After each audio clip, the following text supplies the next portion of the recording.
Добрый день! Мы продолжаем серию передач у редакционного камина газеты «Фармацевтический вестник». И сегодня у нас в гостях президент АО SIA International Сергей Пивень. Добрый день. Добрый день, Герман, Полина. Здравствуйте. Также с нами в студии Полина Звездина, ведущий обозреватель газеты «Фармацевтический вестник». Сергей, SIA, естественно, общеизвестная, крупнейшая компания дистрибьюторская, которая, в общем, стояла у истоков фармацевтического рынка в России, и за ее развитием следили все, и многие зависели и зависят от компании SIA International, как от дистрибьютора. Но некоторое время, все мы знаем, некоторое время назад компания вошла в стадию, не то чтобы стагнации, но некой стабилизации такой, да, определенной, когда развитие по крайней мере, с внешней стороны не наблюдалось. И сейчас во второй половине прошлого года, в первой половине этого года явно наметились тренды к изменению, к рестарту или к дополнительному импульсу, с которым компания будет двигаться дальше. Как за последний год-полтора компания изменилась, что именно изменилось и куда вы собираетесь двигаться и каким образом? Я, наверное, могу говорить о деятельности компании с момента моего прихода в компанию, а это было в ноябре 2015 года. Историю SIA я повторять не буду, а что случилось с тех пор, могу рассказать. Значит, когда мы пришли в компанию, то она находилась в непростой финансовой ситуации. Крупные сети задерживали платежи, поставщики сокращали отгрузки, некоторые шли в суд, некоторые банки-кредиторы оказались также с нами в суде, подавали исковые заявления. Что изменилось с тех пор? Во-первых, поменялась практически на 100% управленческая команда. Как мне хочется думать, пришли люди, которые могут решать не только антикризисные задачи, но и ставить перед собой и выполнять долгосрочные цели. Мы разработали в начале этого года стратегию SIA, новую стратегию, которая предполагает, что мы должны вернуться в тройку лидеров в течение 3 лет, лидеров дистрибьюторского рынка. То есть в тройку за 3 года? Да, в тройку за 3 года.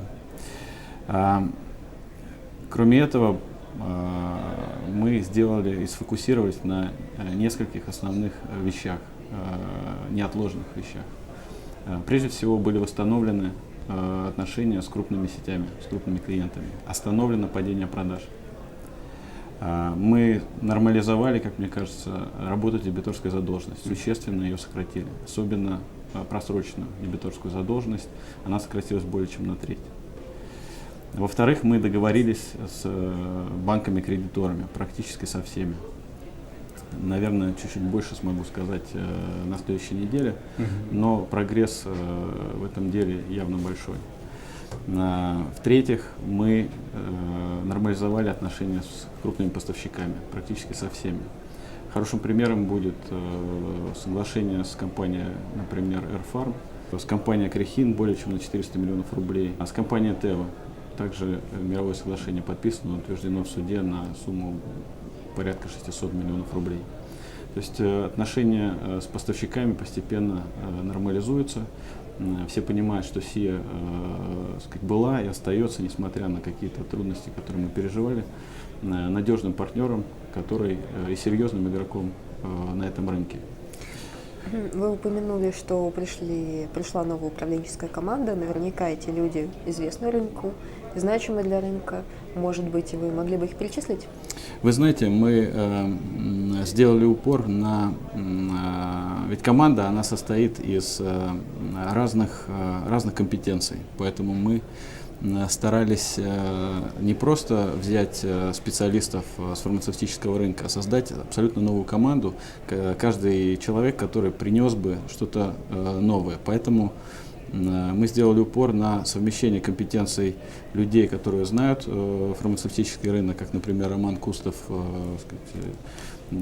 который работал раньше в компании А5, в компании Протек, и людей, которые приносят в этот рынок знания Извне. извне, ну, в основном из рынка либо другой розницы, либо, так сказать, FMCG. Поэтому, как мы считаем, у нас сейчас оптимальный микс людей, которые, сказать, самое главное, что команда боевая, готова двигаться вперед и готова решать задачи, которые ставятся нами, акционерами, перед ними. Интересно просто, как вот шел непосредственно подбор людей, да, то есть это был какой-то хантинг со стороны конкурентов, может быть, хантинг со стороны торговых сетей каких-то, да, то есть вот как вот. Или вы все-таки вот открывали вакансию, сидели, ждали, когда человек сам придет? Да. Вы знаете, на самом деле, если вы спросите, в чем заключается работа CEO или президента, то она, наверное, на 80% заключается в том, чтобы работать с людьми, в том, чтобы найти правильных людей, их привлечь, увлечь, замотивировать, поставить им правильные цели и потом поддерживать их, помогать им в достижении этих целей. Поэтому, конечно, вопрос, в общем-то, на первый взгляд простой, но на самом деле за этим тоже стоит достаточно большая работа и, так сказать, много тонкостей. Ну, мне просто хочется услышать, что вот, например, ну вот некоторых людей, прям... некоторых людей, сказать, мы знали раньше, честно говоря. Сказать, с некоторыми я работал, а некоторых мы нашли на рынке, безусловно. Некоторых порекомендовали люди, которых мы уважаем. Вот. Поэтому у каждого члена нашей команды разная история, как он к нам попал. Но я, конечно, с ними общаюсь в ежедневном режиме. И бывают у нас и споры, и оживленные дискуссии. Но хочу сказать, что не слышал ни от одного человека, чтобы он пожалел о том, что пришел к нам работать, или сказал бы, что это неинтересно. Мне кажется, всем интересно. На самом деле, задачи такого масштаба, они сами по себе мотивируют людей. А вот, Сергей, вы упомянули, что в том числе как бы сдвинулась с мертвой точки вот этот некий клинч, когда оптичные сети вам не возвращали долги, соответственно, вы не имели возможности возвращать производителям. И, насколько я понимаю, в определенный момент компетенция компании в вопросе как бы сбора долгов, она резко выросла, да, и чуть ли не на конвейере стали достигаться договоренности с должниками, теми, кто должны вам, ну и, соответственно, вы получили возможность расплачиваться с производителями.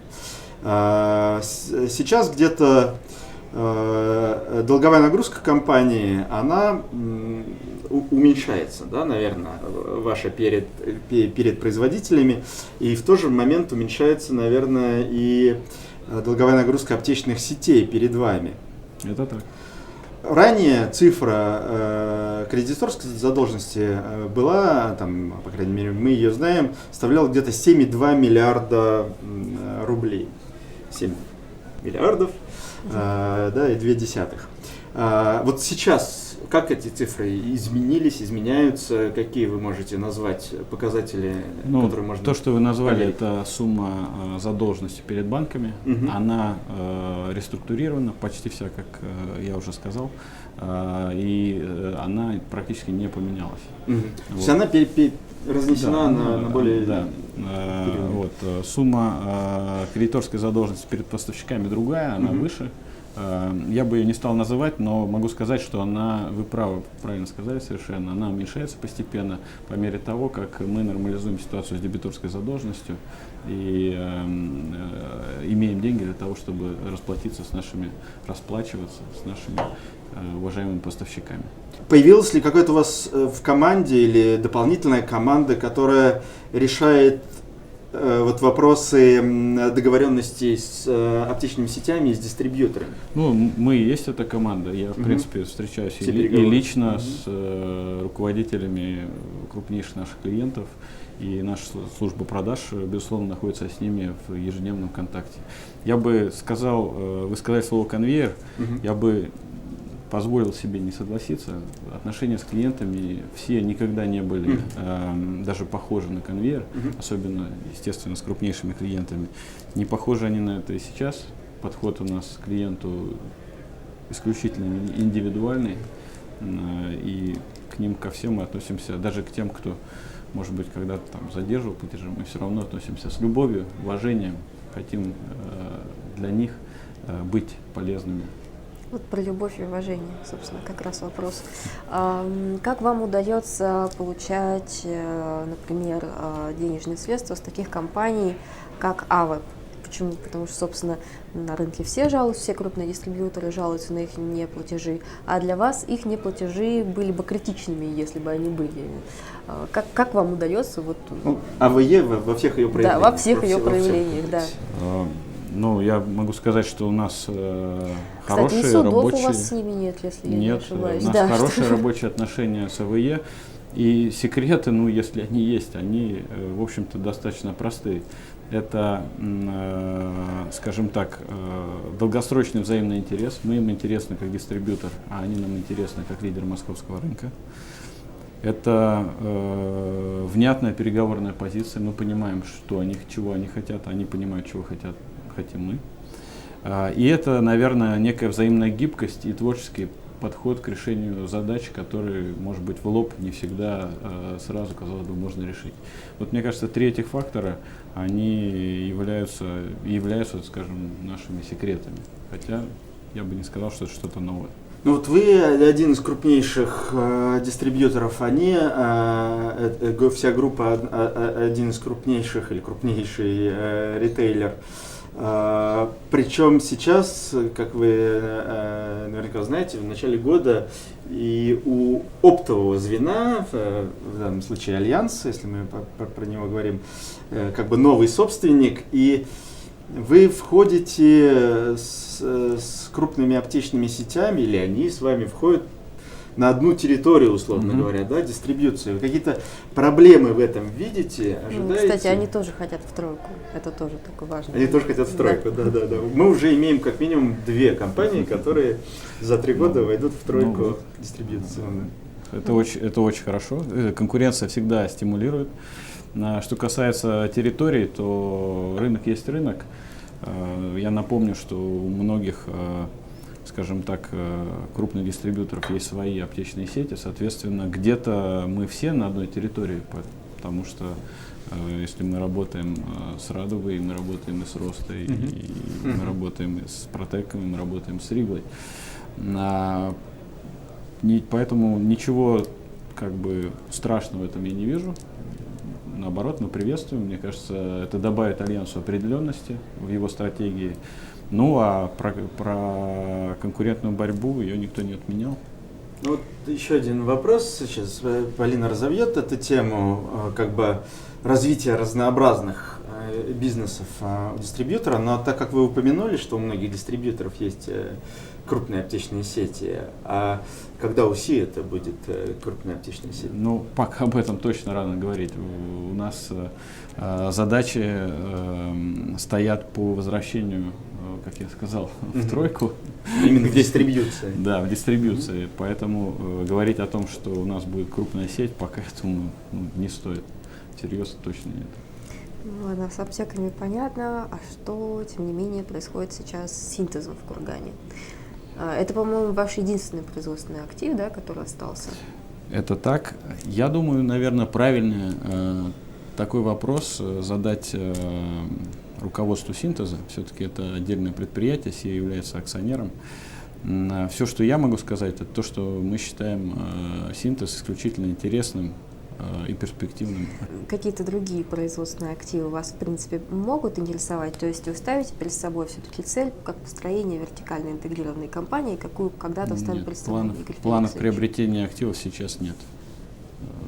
То есть все на дистрибуцию, да? Мне их неизвестно. Ну, отлично. Нам остается пожелать успешного возрождения компании через 3 года. Но мы, конечно, будем гораздо чаще, надеемся, с вами видеться и обсуждать вопросы развития фармацевтического рынка и компании. Но через 3 года очень хотелось бы верить, что мы встретимся в рамках нашей передачи у редакционного камина газеты «Фармацевтический вестник» и обсудим, куда дальше. И поздравим вас. Да, вот вы вошли в тройку, а куда дальше вы будете двигаться.